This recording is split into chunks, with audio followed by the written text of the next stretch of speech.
Hello and welcome to Kingston Now. I'm Jimmy Buff. This week we start and end with music, and in between we'll talk about a plan for sustainable Hudson Valley with the League of Women Voters. First, it's electric guitars with Jeff Kadlic of Champtone Guitars. Hi, Jeff. How's it going, Jimmy? Champtone Guitars. Champtone has this when I first heard Champtone Guitars, I figured they'd been around for 60 or 70 years, or at least to the 1950s. It has a real retro sound to it, but it's your company. You invented this, right? Yeah, I did. It came about in, 2009 was officially when I got my start. So, Champtone is, I guess it does have a vintage kind of, or conjures up a vintage, image in your head. It's very much inspired by a lot of the classic electric guitars from what a lot of people consider to be the golden age of musical instruments and amplifiers, basically, mid 50s to late 60s, maybe even to the early 70s. So how did you get into making guitars? Well, I've played guitar since I was 15, electric guitar and bass, and I went to school for music out of high school. I went to Berklee College of Music, where I studied engineering and performance studies. And from there, I landed in New York City, and I started working at a rehearsal studio. I guess that was about 99. Doing the rehearsal studio work really introduced me to just being around a ton of equipment. And I found that working on the instruments was what I really gravitated to very quickly. So I guess that's how I got my introduction into building, was maintaining pretty much anything that was put in front of me during that time. I was down there for about 7 years. So you build these custom guitars in a workshop in your home in Saugerties? I do, yes. And I've seen your workshop. It's a pretty extraordinary space, but what are you using for materials, and how long does it take you to make a single guitar? Because you're not a factory, you're one guy. Right. Well, that's a good question. I use a lot of traditional woods that many builders and manufacturers have used over the years, those being maple and alder, mahogany, alder, which is a Pacific Coast wood, they depending on what I have in mind for the instrument in terms of aesthetics and sound, or what a customer would like. All these things are on the table, but I would say I pretty much stick with the traditional stuff, sort of the woods that have been used for years and years, because they just work really, really well. And the time frame usually takes about 3 or 4 months to make a guitar for me. Although lately I feel like it's been taking a little longer, and I think that as I do more of this, because I'm still learning, and that's one of the things I love about this process, is that there's something to learn. They're never the same twice, and every piece of wood is unique. So I think that as I become more proficient and hopefully talented at building instruments, I therefore take longer to make each one, because I'm just trying to make as best of an instrument as I possibly can. How much input does a customer have into the design of the guitar? Are they able to pick, for instance, the finish or the pick guard or things like that? Sure, I'm happy to do pretty much anything a customer would want, as long as I think it's a good idea. Right. And I'm kind of half joking saying that, but there's certain formulas that work, and sometimes things don't work, and that's usually I base those decisions off of what I've seen or what I've tried or have seen other people try, and they just don't really work that well. What makes a good guitar? What gives a guitar a tone? What makes someone pick up a guitar player pick up a guitar and say, this is a good guitar? I think that first and foremost, you have to be attracted to it to go. You have to want to go pick it up. That being said, I have come across some instruments that are, I guess, in some ways intimidating. You know, they're so beautiful that you just don't want to touch them. You know, or there's something about them that's like you're drawn to it, but like I don't want to touch that. You know, but I think you have to be attracted to it, and you know that's what gets someone interested in it. And then when they pick the instrument up, when a person picks the instrument up, myself included, it should just really fall, you know, right on you. If you're standing up, you know, with a strap, or if you're sitting with it, it should just be comfortable to hold and feel like an extension of, you know, yourself. You brought one of your guitars with you today. Can you give us a little demonstration about what it sounds like? Sure, absolutely.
You're watching Kingston Now. Next, we'll meet Elizabeth McNamara, the president of the League of Women Voters of the Mid-Hudson Valley, and hear what they have to say about a sustainable Hudson Valley.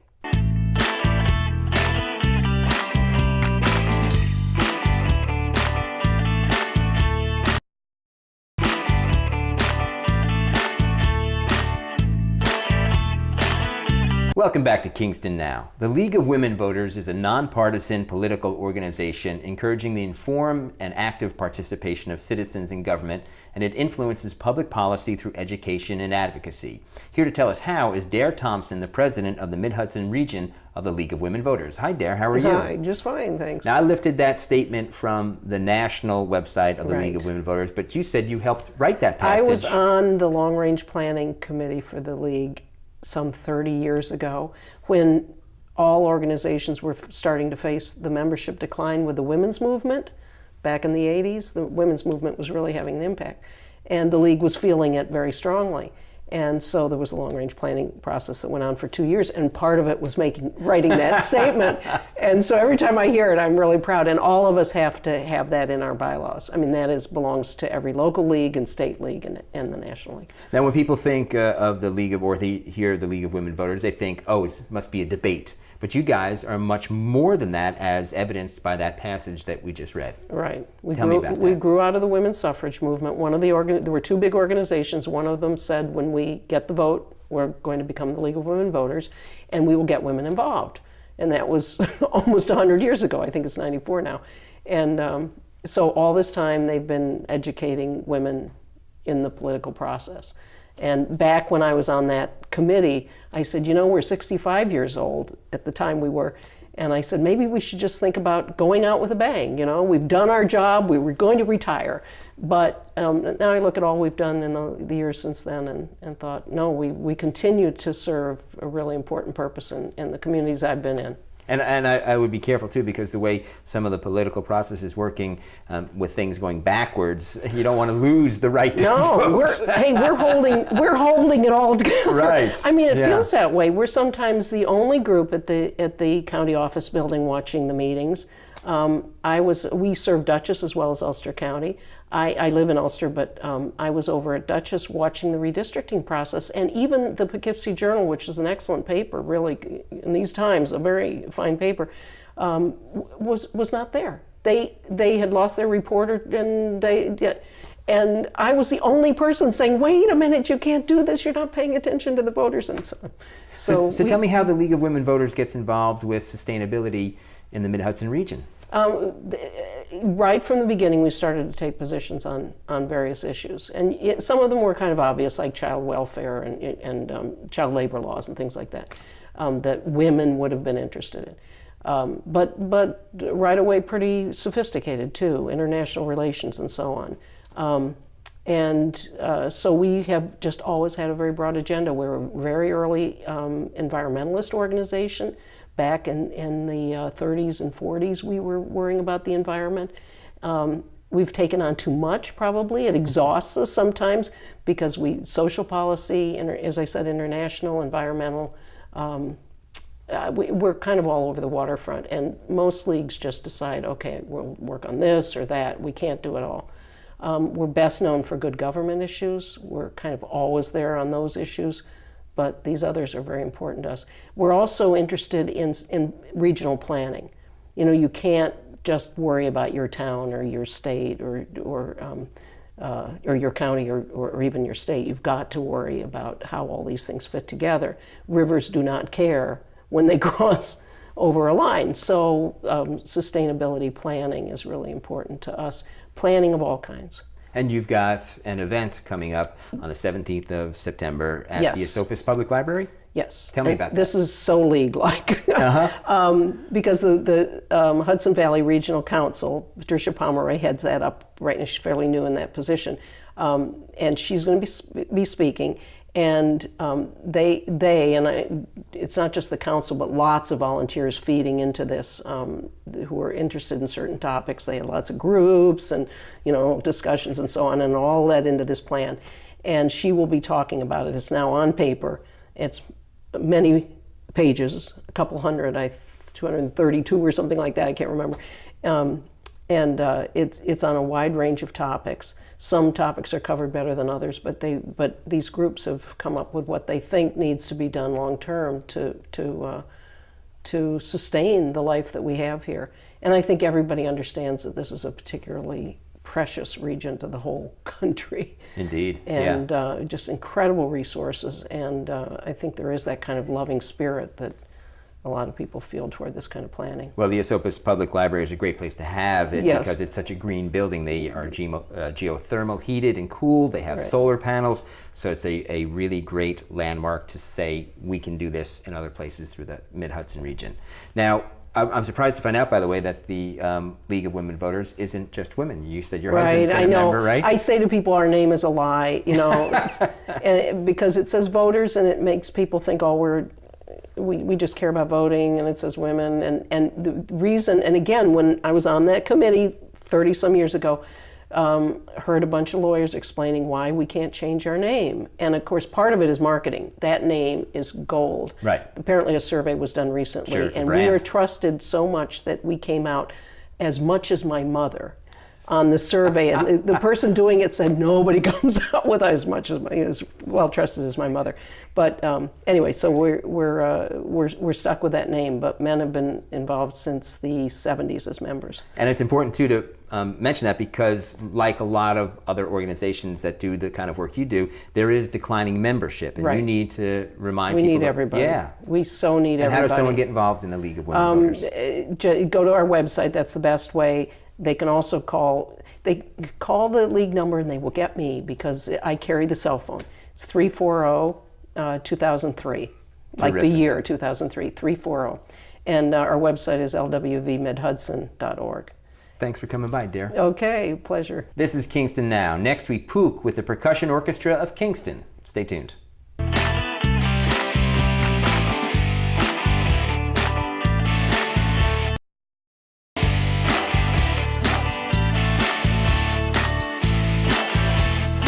You're watching Kingston Now. The Percussion Orchestra of Kingston, or POOK, was founded in 1997 by 3 professional percussionists with a strong interest in education and youth development. One of those people was Every Man, and he and POOK are with us today. Hey, Ev, how you doing? I'm good, Jimmy. Thanks for having us here. 15 years of POOK. Yeah. How did that come to be? Tell me about the origins. Well, it really goes back to my time I spent in West Africa, in Mali and Senegal, and I had the opportunity to study with master drummer Duju Njai Rose and live with his family for a while. And he had a percussion orchestra of like 27 dancers and drummers, and most of them family members, extended family. And when I came back to the States, I thought, wow, it'd be a great thing to do, but let's do it with kids. And so over time we started with a youth program, and now it's become an intergenerational program. We have some adults with us as well. So tell me about the practices, how you pick people for the orchestra. How does it actually work logistically? Well, we're part of the Center for Creative Education based in Midtown Kingston, and we do regular after-school programs and classes in dance and drumming and computer music and other things. So we have a training program for kids, and then as they progress, they can ask and audition for the group. One of the very cool things is to be out and about and to come upon POOK when you're doing a performance. You were recently at the Drum Boogie Festival. I saw you at an event at Ulster Savings Bank last month. What else do you have coming up? Well, we're really busy. It's a great problem to have. We enjoy playing, and so we do as many community events as we can. On the 13th, that's next Friday, we're going to be at the Woodstock Green, the Friday Nights Outdoors, along with the Energy Dance Company. And then on Sunday, the 15th of September, there's going to be a celebration in Midtown Kingston for Mexico and Central American Independence Day. The mayor is going to close down Broadway in front of UPAC, and we're going to be performing there. It's going to be a great festival to celebrate the great influence of the Hispanic community in Kingston now. Terrific. Would you guys favor us with a song? Sure would. We're going to play one of our originals called Back to Life.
The Percussion Orchestra of Kingston.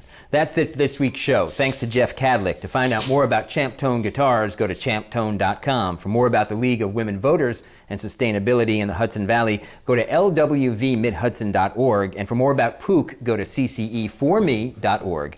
Remember, all of our previous shows are available on the Kingston Now YouTube channel, and you can find that link on our Facebook page. For Kingston Now, I'm Jimmy Buff. We'll see you next time.